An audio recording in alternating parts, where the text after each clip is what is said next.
Welcome to Transformers, the podcast about how business people and policymakers are creating a sustainable future. I'm your host, Kai Embren.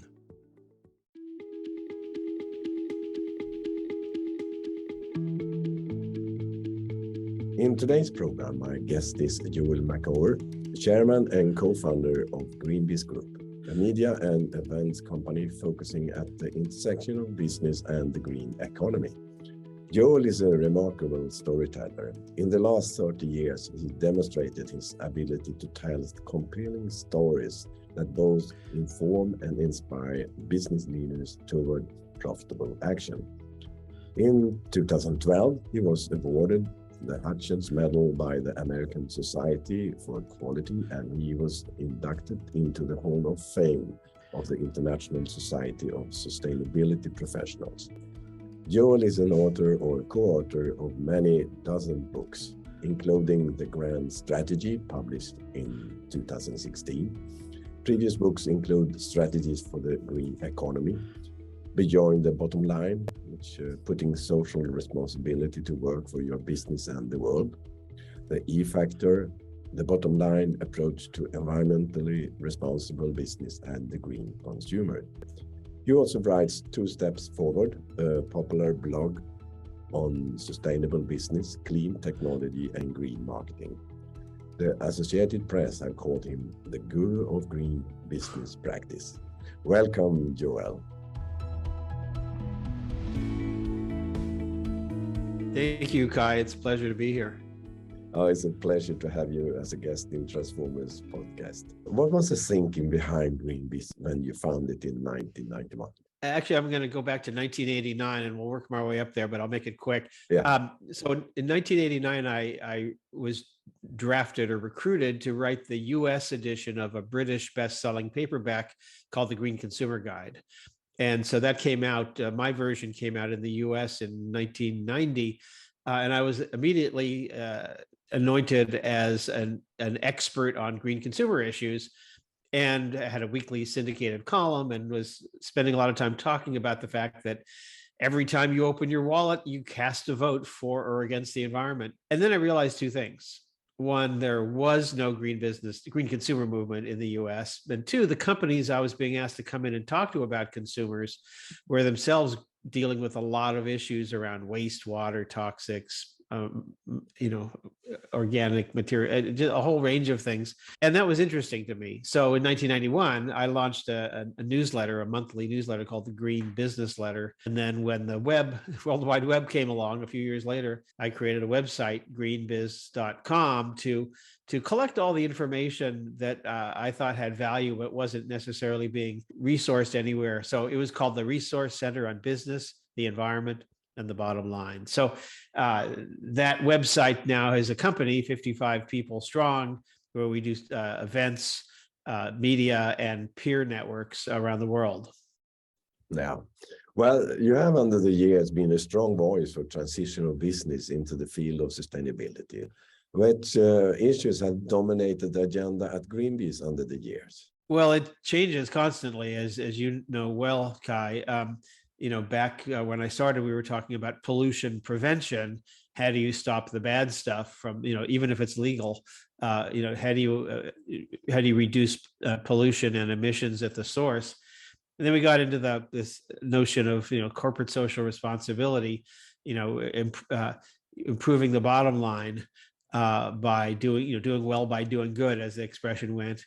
And then it became, well, how do you grow the top line? How does sustainability become an engine for growth and innovation and new products and all of that? And that still is very much part of the conversation. But as we move forward, we're getting into this notion of actually, how does business be a force for regeneration? How do we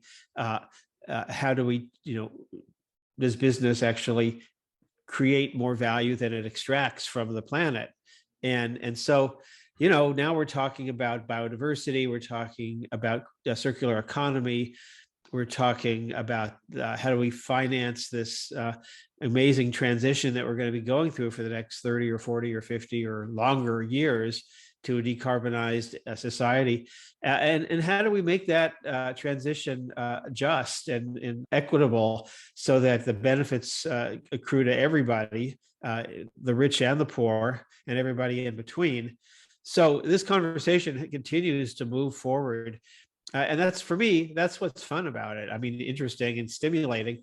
If I was just writing about pollution prevention for the past 30 years, I probably would have moved on to something else. But this topic becomes increasingly nuanced, complex, synergistic, and systemic. And that's been really exciting to watch and I guess, in effect, chronicle.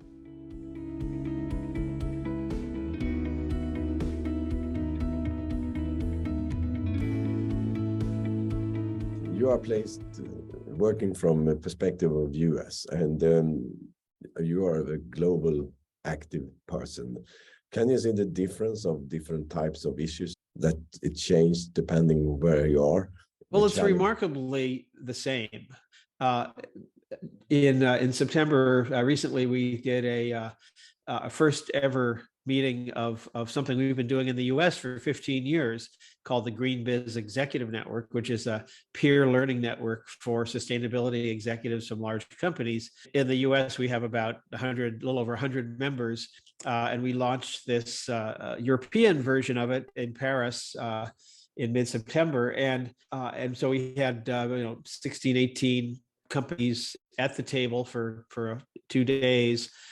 And the issues they're talking about are remarkably similar. You're talking about, how does business become a force for good, all the way to, just employee engagement and communicating this stuff to various stakeholders, and circular economy, certainly. So the difference, Kai, is that in Europe, a lot of this is more regulatory driven, where we don't have the regulatory pressures here in the United States. And so it's more voluntary, but voluntary to a point, because this is now being driven by investors, by customers, particularly B2B customers. And so this isn't simply a matter of companies just saying, we're going to start being green. They're actually being forced to do this. And in many sectors and many companies, it's being driven by the ability to attract and retain talent, particularly in the tech world, where they're finding that salary and benefits can only go so far. People want to work for a good company, however they define that.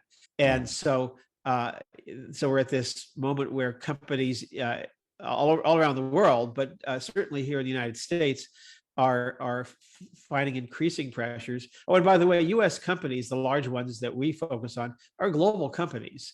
So many of the companies that we engage with, more than half their revenue comes from outside the United States. So they're looking at global regulations, global cultural norms, societal expectations around the world, and so they're not simply doing what they're forced to do by regulations or something else. And they realize that, some of them at least, that you can't have a healthy company in an unhealthy environment.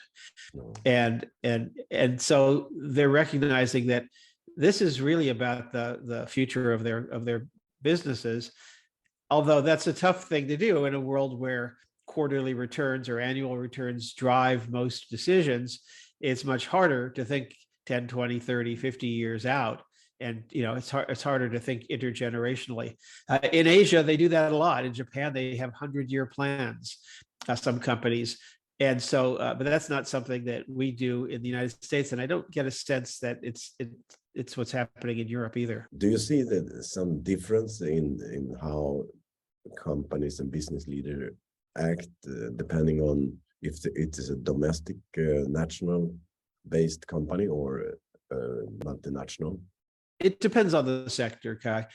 In some sectors, energy, for example, you have to be doing this stuff. Most of the energy companies, at least I'm thinking of the utilities, and some of the energy producing companies are domestically focused. They're not immune from this just because they're not global players. They have to be looking at decarbonizing their fuel mix, decarbonizing their output. And so there's not necessarily a big difference in that score. But, there are some sectors where, I don't know, retail, where the pressures may be different. and so there may be less focus on that on a voluntary basis.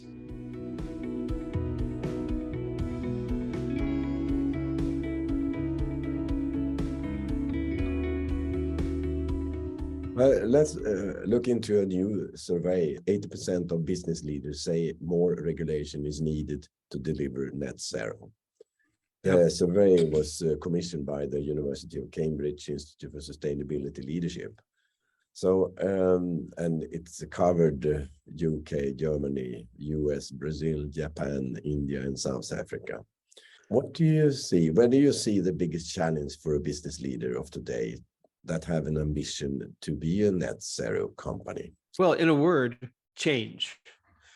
Change is hard for you and me and everybody listening to this, and for institutions and corporations.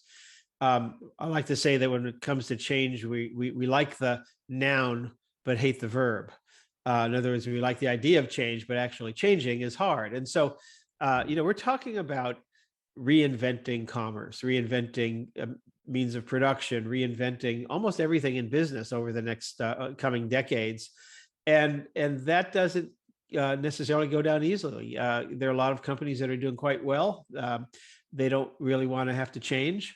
There's a lot of people in those companies who like their jobs, and they may protest or they're not necessarily in favor of changing. So that's the biggest problem, is how do we change stuff, and how do companies embrace change and see this as a moment that is more of an opportunity than a threat. And we've done this before. I mean, when the World Wide Web came along, or mobile phones, or any number of things, it totally transformed how we operate and how and what we're able to do, and how we even think about what we're able to do. And so I think that, one of the big challenges, and this is true, Kai, at the consumer level or at the business level, is that for sustainability to succeed, it needs to basically mean something better. For a consumer, it could be, cheaper to buy, cheaper to operate, higher quality, better for my image, locally sourced, recyclable, any number of things that can make something better. For business, we haven't necessarily framed this as a way to do business better. It's just it's a threat. We have to account for stuff. We have to be more transparent about stuff, but those things don't necessarily, feel better for companies, for most companies at least. And so, how does sustainability become an irresistible opportunity than an irritating, challenge?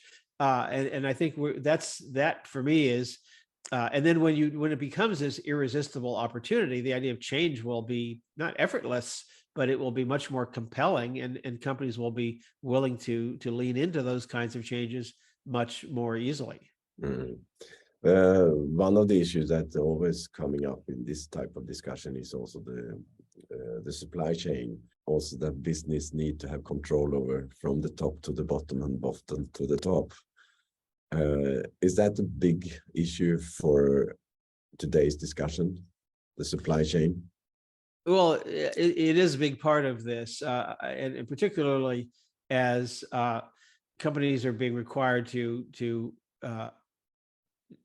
provide scope 3 accounting. That's the accounting of things that they don't control in their supply chain. That's just really, really hard for companies to do, because they don't control this. They can't get the information they need. A lot of their suppliers are very small. They don't have full-time sustainability heads or leads that do this. And so the supply chain is where the overwhelming percentage of certainly the climate emissions, but also the overall natural capital impacts lie. It's really important, but I think most companies, big and small, struggle with how do you engage your supply chain, and how do you get them to, first of all, be accountable, and second of all, to then decarbonize and do a lot of the things that the bigger company needs for them to do, in order for the bigger company to achieve its own zero waste or zero carbon or net zero or some other kind of goal. So that's a huge challenge. And we don't even know how to define, the supply chain, how many layers to go back, and then how much to account for.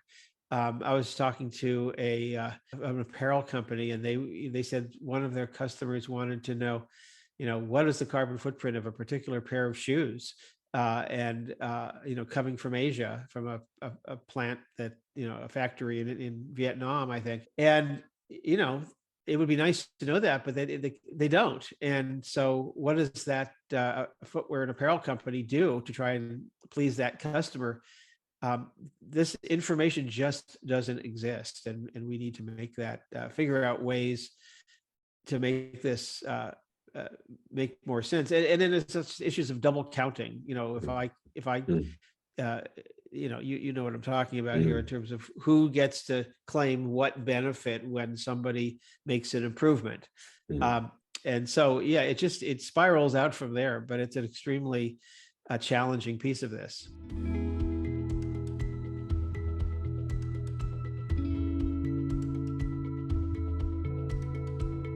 If you look in your sort of experience of business leaders and the business you've been working with, is it anyone that you could name that you admire, that would be a good example to learn from? Well, I'm going to name some of the usual suspects here, like Paul Pullman when he was at Unilever, or Yvon Chouinard at Patagonia. But a lot of the leaders, there aren't that many leaders. I'll tell you a quick story. You may recall a guy named Ray Anderson. Anderson. Interface. Yeah, was the CEO of a $1 billion annual turnover carpeting company called Interface, and he set out, this is about in the mid 90s, to make his company the most sustainable company, taking nothing from the earth, a circular supply chain, taking back carpet, redesigning carpet so that you could separate the nylon from the backing and put both back into production. He gave probably 150 to 200 speeches a year about this. He was just relentlessly out there, not just talking to environmental groups, but talking to big, trade associations, including some that probably didn't necessarily want to hear about this, particularly back then. So, at the time when I was speaking in business schools and guest lecturing and things like that, I'd ask the class, name a CEO of a company, preferably an industrial company, that is truly gets this and has embodied it throughout the organization and has set some bold and audacious goals. And the CEO is out there talking about this, and not just at sustainability conferences. And a lot of hands would go up, and they'd shout out Ray Anderson. And then I'd say, okay, name another. Crickets. And that's the part of the problem. And when they did name another, it was Paul Pullman. Paul, of course, is no longer in the business world. I mean, he has his own, ventures, but he's no longer running a big company. Yvon Chouinard, which is privately held, and he had long been a maverick. I think Apple is doing good stuff. I think they've set some ambitious goals of mining nothing to make their products. In other words, making their phones and computers and everything else from reclaimed materials, recycled materials, or green aluminum, and any number of other things. They've, that's just one part of what they're doing. I think they have a real leadership. Google has always pushing the envelope. They have hundreds of initiatives that they've done, many of which were at the time were pretty bold and audacious. I think some of the car companies are stepping into it. GM and Ford are beginning to get there, but they've got this huge legacy of factories and customers and supply chains that they have to turn around. So no, I don't see a lot of leaders that I can name who are just really on it. And I think the good news is that more and more CEOs understand this and understand the imperative of decarbonization, of circular supply chains, of healthy materials, not just recyclable materials, but materials that do not have any toxic impacts. But it's not the dominant theme they think about, particularly right now, where there's so many other things going on in the world. The question is, how bad do things have to get before they really see the light? And that's a scary question with probably a scary answer, but I think that's where we're at. It's just it's a high priority, but it's not high enough to really make the big moves in other words, for companies to transform themselves at the scale, scope, and speed that's required. 80% of the business leaders say more regulation is needed to deliver net zero. Yeah. What's your take on that? When you look at the political sector, are they sharp enough? Well, I mean, I understand why companies say that, because they want a level playing field. They want to use the same standards wherever they do business. And right now, every country and in the United States, every state has a different set of policies or no policies at all. And that's really difficult for business. So, in order to make the transformation, the transition that we need, companies need a sustained, orderly path to get there. And so I understand they want certainty. The companies do not like uncertainty. They want certainty. So, and the regulations help create that kind of certainty. I mean, the political thing is really frustrating, certainly here in the United States, where you have, it's politics. It has nothing to do with science. It doesn't even have anything to do with business. It's politics, pure and simple. And companies, members of the US Congress are opposing things they once supported, things that were once at the bedrock of how they operated, simply because they were proposed by the Democrats, and so the Republicans are not going to like it, and that makes no sense. That's the challenging thing of this moment, is that on the one hand, sustainable business has some significant tailwinds, the Paris Agreement, the net zero imperative, just the ravages of climate change that companies are seeing that are affecting their own facilities and employees and customers. That's forcing them to move faster, but the headwinds are equally strong. The political pushback against sustainability in general, and ESG and funds and finance in particular. And then, as I said, the ability to affect change quickly enough. Those are all very big headwinds. And so the plane is moving forward. It's definitely making progress, but it's nowhere near as fast as it could be, or certainly should be.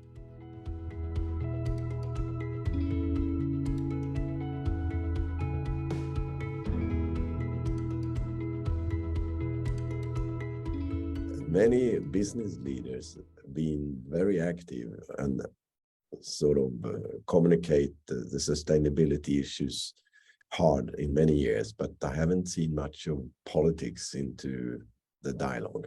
Yeah, that's a big problem, Kai. I mean, if you were to draw a bell curve, traditional bell curve, at one end you see a number of companies that have always been outspoken on this stuff, and they're always leading the way. At the other end, the small end of the bell curve, you'll see the fossil fuel industry and others that are perpetually foot dragging and trying to thwart change. But in the big fat middle is everybody else. The other big problem is that a lot of companies, including companies that I would consider progressive or some of the better companies from a sustainability perspective, are members of associations that are lobbying heavily against the kinds of things these companies are doing. And so there's a significant and growing effort, certainly here in the United States, to get companies to basically quit those associations or force those associations to be more in line with the companies the progressive companies that are actually doing these things. And so that's another big barrier that we need to overcome.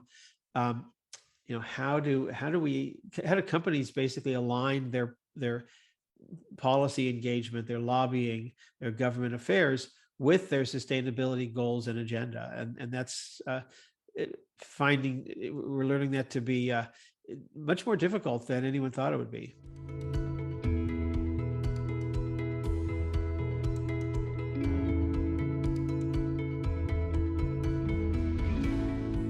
You wrote in your latest blog about the Force for Good report, produced in collaboration with the UN and many of the world's leading financial institutions. What is the most important message for business leaders and politics in the report? What do you see in the report? Any message that to be addressed? If you look at the crises we're facing, there's a sustainability or climate crisis. There's a biodiversity crisis, which is just now beginning to be recognized. That how much of the global economy, half of it, depends on nature services. So we got climate crisis, the biodiversity crisis, and we also have a social justice crisis where there's inequitable, the gap between the rich and the poor are growing. And those three are all interconnected. And they all come back to business profits first and foremost. They also require the same kinds of solutions, which is early action, collective action, but individual responsibility, and rethinking things that we've been doing things a certain way for a long time. So I think a lot of these things we're facing have some common mindsets, if not solution sets. And I think that was what came out of that report, is that we need to understand that. And then the other piece of this that I think is really interesting is the finance piece. It's going to take tens and tens and tens, if not hundreds of trillions of dollars over the next 20, 30, 40 years to get where we need to go, to basically reinvent how we live, work, move, shop, play, make things. If we reinvent all of those things in a decarbonized world, and that's going to take a lot of money to invest in the infrastructure, to invest in the for companies to invest in themselves and their new transforming into different kinds of platforms, a new form of capitalism, really. And I think until we get there. And that's one of the big challenges, is that we're just tinkering at the margins. We're just, I hate to say this, rearranging the deck chairs on the Titanic. We're not really taking on the big, hard, ambitious goals. And if they are, to the extent companies are, they're 2050 goals with not necessarily a lot of accountability between now and then, 28 years from now. And I think that's another big challenge here. And so I think this report sort of brought a lot of these things to light. But you also wrote in your latest blog, in a warming, wobbly world, there's a critical need for a new definitions of profit, returns, and shareholder value. Can you develop this a bit more for the listener? Well, I don't really have the answer to all these things and what those look like, but I just know we need to rethink what we're doing. This is a time for much bolder action than anybody seems to be willing to take. And yeah, we're going to have to reinvent our supply chains where we're making things. There's a move now, and this is a result of the pandemic to a large extent, of the reshoring of manufacturing. And I think that's a good thing, the deglobalization of commerce that we've seen over the past 20 or 30 years. But the business models have to change. It's no longer, just the responsibility of the buyer of a product to determine what happens to it at the end of its useful life. Companies are recognizing two things: one, that they have a responsibility to design something and manufacture something that itself can be repaired, refurbished, reused, recycled, dematerialized, whatever it is. But also that's an opportunity for these companies. They never thought of the materials they use as assets. Those are just a cost of doing business. And now there's a move to say, okay, well, those are valuable things. I mean, look at what we're going through right now with the rare earths and the lithium and other things that are going into batteries and electronics in general, electric vehicles and solar and wind and everything else. We don't have enough of those. And so now there's a move to reclaim those from old products, for example. So how do we set that up from the beginning? Is how do we design things that can be taken back? How do we rethink about the buyer-seller relationship? Maybe they're not buying anything, maybe they're renting a service. And so business models that got us here aren't necessarily the ones that are going to get us where we need to go. And I don't think that realization has set in much. So no, I don't have the answer. What is the business model? What does capitalism look like 20 years from now? I'm pretty sure it's going to be different. Pretty sure we're going to see some significant changes. but it's above my pay grade to be able to say exactly what those are going to be. Maybe we should listen to the business leader who articulate the values of business of today and tomorrow. And but as you've been working with GreenBiz, and how well does business leader articulate and communicate the SDGs and the ESGs issues to its shareholders and its stakeholders? Yeah, I mean, it depends who you're thinking of when you say business leaders. If you're talking about the sustainability executives or some others in the company, or even the CFO versus the CEO, I don't know that so many CEOs are understanding and appreciating this. But I think we have as I said, a membership group of sustainability officers from very big companies. I mean, it's Google, Microsoft, Apple. We have railroads, airlines, media networks, automakers, fast food companies, apparel and footwear, on and on. They get this stuff and they understand the opportunity in front of them. They also understand the stakes that business is facing if we don't get things right.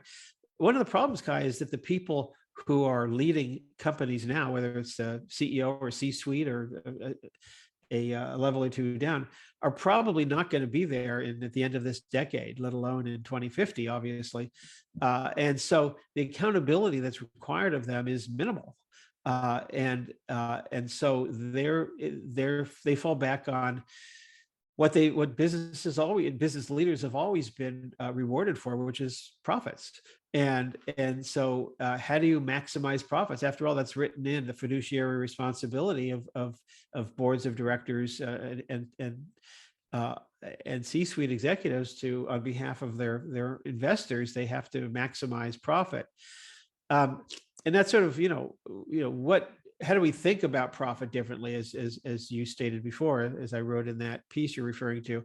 What are the kinds of returns? There's at minimum, how do we measure the return on sustainability investments? And there's some models for that. There's one out of New York University, NYU Stern School of Business, that's called ROSI, the Return on Sustainability Investment. It's a framework that a number of companies are using, but those are all small things. It's not yet at all even close to the mainstream, and so we have a lot of work to do to get to the point where we can even understand the problem and have a shared understanding of the problem enough that we can start to redefine, how do we rethink profit or returns or shareholder value?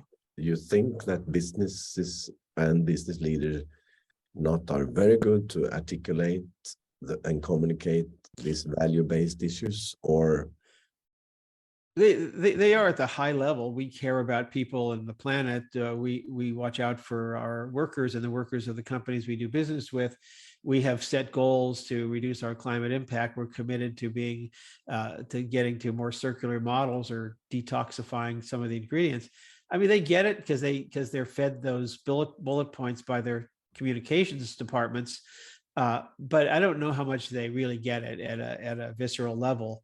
I don't know how much they really understand the urgency, and I don't know that they understand how they balance that urgency with what shareholders and boards of directors are demanding from them. And so they can talk the talk, but the walk is not so much. That's still there's a gap here. So do they need to be better to walk? Well, they need to understand this stuff, and they need, the only way they learn is from their peers.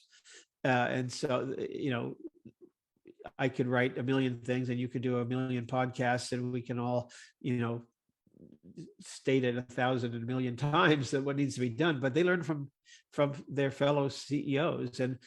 And where are those conversations happening? I mean, they happen once in a while at Climate Week or Davos or at COP.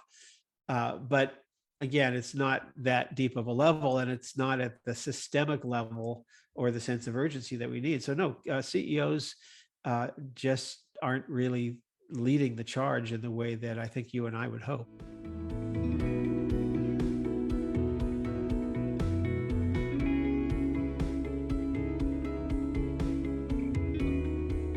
What is your advice to the young generation of business leaders that have to take on board new challenges that we, in yours and my generation, never had in our minds when we built our business models? I don't think I need to tell them what the problems are. I think they understand that. I think so many of them want to be part of the solution. And at least according to surveys, they all want to work for good companies. And from the company's perspective, we hear that a lot, that people ask questions about sustainability. Job interviewees, potential recruits ask about sustainability, which they never asked about before. And so, but my advice to young people, I get a lot of calls and emails and social media requests and things from people who want to pick my brain. I'm sure you do too, Kai.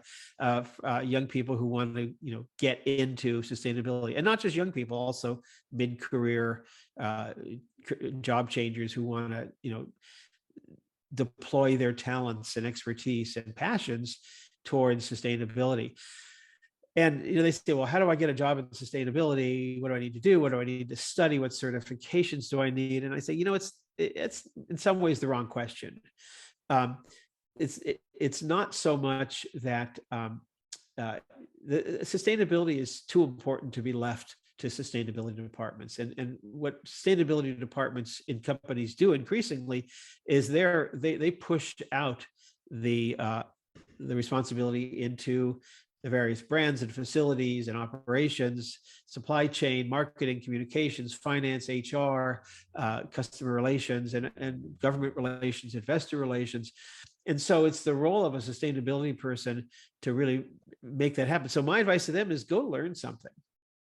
Learn finance, learn international trade, learn marketing and communications, learn something, and then go get a job in that field and bring your green passions, your sustainable passions to that job.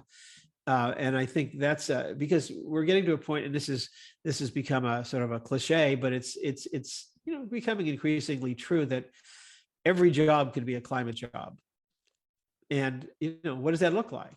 And I don't think there's enough creativity on a part of and there's not enough creativity because they don't have the experience and the lived experience or the worldview that, say, you and I have, to know how do you be a sustainability champion in a manufacturing, in a supply chain department. And so I think that's the interesting part of this. There's not that many jobs in sustainability. There's a lot more than there used to be, and my LinkedIn feed is just filled with, we're announcing we're hiring 2 people, 5 people, 10 people.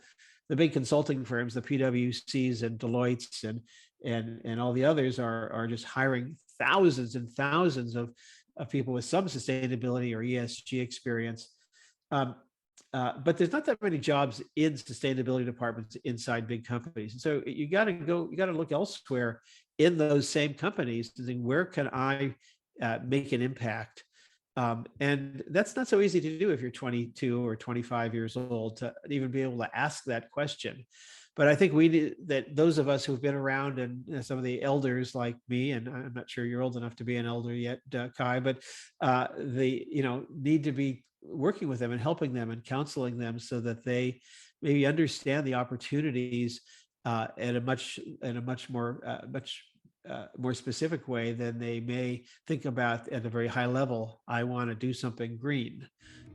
Let that be the final word from us today, Joel. It's my pleasure, Kai, and I look forward to continuing the conversation as well.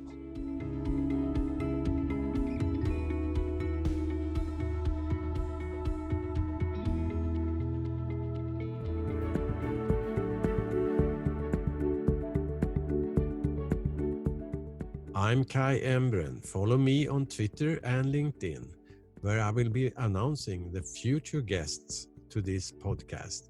And you can expect about 2 programs a month. And each guest has a unique story of making business and society sustainable. So find out more. Visit my homepage, kaiembren.org. Thank you for listening.